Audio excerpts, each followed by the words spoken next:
Hello friends. Current affair 6 अक्टूबर 2022। आज के highlights क्या हैं? चलिए देखते हैं। नेशनल, इंटरनेशनल, स्पोर्ट्स वर्ल्ड से क्या न्यूज़ है। हम देखेंगे बुक्स एंड ऑथर्स में क्या चीज़ है।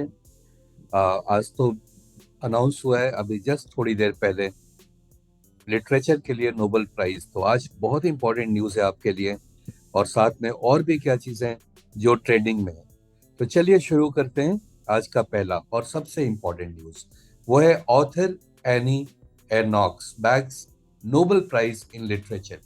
Now you have to tell which country is she from.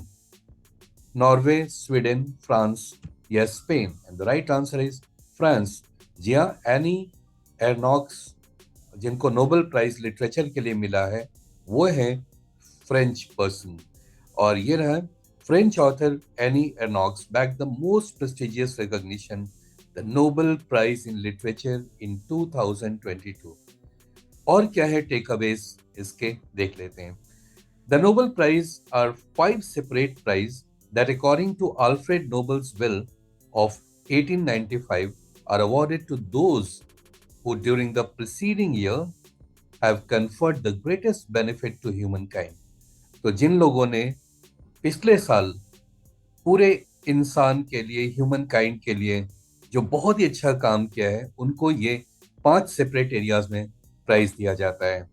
और अल्फ्रेड नोबेल है कौन, वो जान ले। ये एक स्वीडिश केमिस्ट या इंजीनियर हैं। इंजीनियर थे इनफैक्ट, एंड इंडस्ट्रियलिस्ट भी थे। और इनको ज्यादातर जाना जाता है उनके डायनामाइट के इन्वेंशन के लिए। नोबेल प्राइज में रिवॉर्ड्स क्या मिलते हैं? एक गोल्ड मेडल मिलता है, एक डिप्लोमा मिलता है, and a monetary award of 10 million Swedish kronor. काफी बड़ा प्राइज है, वर्ल्ड फेम प्राइज है। अगर कोई जीतता है, बहुत बड़ी बात है ये। India has signed an agreement with which country to export missile, rockets and ammunitions. तो भारत अब एक्सपोर्टर भी हो गया है आर्म्स एंड एम्यूनिशन का। और रिसेंटली किस कंट्री के साथ इसका अग्रीमेंट हुआ है कि वो भारत मिसाइल दे सकेगा, रॉकेट दे सकेगा, आर्म्स एंड एम्यूनिशन दे सकेगा? यहाँ 4 ऑप्शन है आपके पास: Armenia, Azerbaijan, Georgia, Turkey. Turkey तो नहीं लगा, उम्मीद नहीं है ये ऑप्शन आंसर हो सकता है। तो राइट आंसर है यहाँ पे A option, that is Armenia. Armenia और अजरबैजान टर्की के नॉर्थ में ये कंट्री पड़ते हैं और हाल में इनमें क्लैशेस हुए हैं। तो भारत अर्मेनिया को arms and ammunitions, rockets etcetera export करेगा। In a significant move to boost defense export, India has signed an export order of missile, rockets, and ammunition to Armenia. Next question is: World Space Week is observed every year from which date to which date to celebrate science and technology and their contribution towards the betterment of human condition? और right answer है इसका option A, that is October 4th to 10th। Takeaways देख लेते हैं। World space week is observed every year from October 4th to 10th to celebrate science and technology and their contribution towards the betterment of human condition। Next आ रहा है, defence minister Rajnath Singh inducted the first indigenously developed light combat helicopters named in जब जोधपुर इन राजस्थान। तो भारत ने अभी light combat helicopter बना लिया है और आपको ये बताना है कि उसका नाम क्या रखा गया है। प्रचंड, ध्रुव, चेतक या रुद्र, यही वो हेलीकॉप्टर है जिसे ऑलरेडी डिप्लॉय कर भी दिया गया है चाइना बॉर्डर के पास में। आपको बताना है इनमें से इसका नाम क्या रखा गया है। नाम है इसका ए ऑप्शन, दैट इज प्रचंड। So the Indian Air Force formally inducted the first indigenously developed multi-role light combat helicopters named Prachand into its fleet and its Jodhpur base in Rajasthan in the presence of Defense Minister Rajnath Singh। Next point आपको आ रहा है, which of the following state has become the first Indian state to begin organized cultivation of cinnamon, that is दालचीनी। जी हाँ, अब दालचीनी सिर्फ केरल या उसके आसपास के एरिया में नहीं बल्कि एक दूसरी जगह भी इसका कल्टीवेशन किया जाएगा। काफी कॉस्टली ये एक स्पाइसेस है जो एक्सपोर्ट भी काफी होता है। तो ये जो एक ऑर्गेनाइज्ड कल्टीवेशन ऑफ सिनेमन किस स्टेट में शुरू किया गया है? उत्तराखंड, सिक्किम, हिमाचल प्रदेश या फिर मेघालय। और राइट ऑप्शन है इसका C option, that is Himachal Pradesh. ये देखिए सिनेमन है, दालचीनी, और ये एक बड़ा सा पेड़ होता है जिसके छाल से, उसके बाग से इसको निकाला जाता है और ये फाइनली इस तरह से दिखता है। नाउ टेकअवेज क्या है? Himachal Pradesh has become the first Indian state to begin organised cultivation of cinnamon. The cinnamon cultivation has been introduced by CSIR's Institute of Himalayan Bioresource Technology on a pilot basis.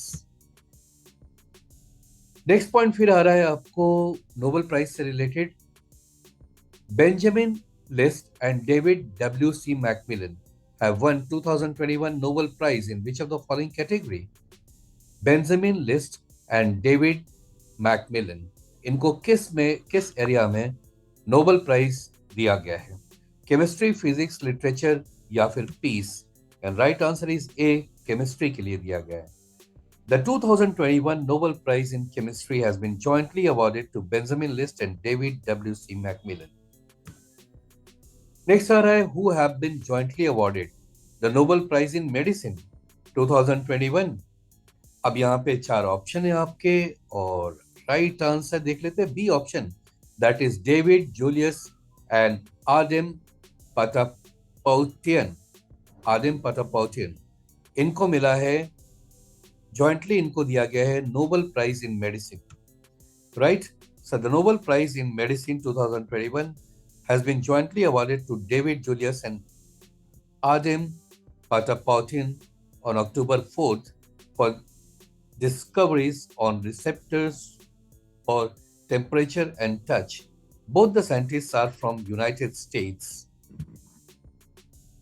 Next point है, which out of these nations plans to launch a mission to explore an asteroid between Mars and Jupiter? यहाँ अर्थ है, mercury, Venus, उसके बाद अर्थ, उसके बाद Mars, उसके बाद Jupiter. तो मार्स और जुपिटर के बीच में एस्टेरॉइड्स का एक्सप्लोर करने के लिए किस कंट्री ने मिशन प्लान किया है? एक्चुअली एस्टेरॉइड्स को अब प्लैनेट नहीं कह सकते क्योंकि उनका साइज छोटा रहता है, बट बाकी सारे फंक्शंस वैसे ही होते हैं जैसे किसी प्लैनेट के होते हैं। तो ये कौन सा कंट्री ने ये मिशन लॉन्च के लिए बोला है? यूएस, चाइना, यूएई या फिर Japan? Right answer is C option, United Arab Emirate. देखिए यहाँ पे सऊदी अरेबिया और कतर के इस साइड में, ओमान के बगल में गल्फ ऑफ ओमान, यहाँ पे ऊपर में ईरान है, इस जगह यूनाइटेड अरब एमिरेट है जिसका कैपिटल है Abu Dhabi, right? Abu Dhabi. Now takeaways है, the United Arab Emirate on October 5th announced plans to launch a probe to explore an asteroid between Mars and Jupiter to collect data on the origins of universe. अगला एक दुखद समाचार आ रहा है, वो है renowned expert on renewable energy Tulsi Tanti passed away at the age of 64. He is the founder of which company? ये 4 company है, इसमें से किसके ये फाउंडर है? और राइट आंसर है D option, that is Suzlon energy. So founder, chairman and managing director of Suzlon Energy and renowned expert on renewable energy Tulsi Tanti passed away.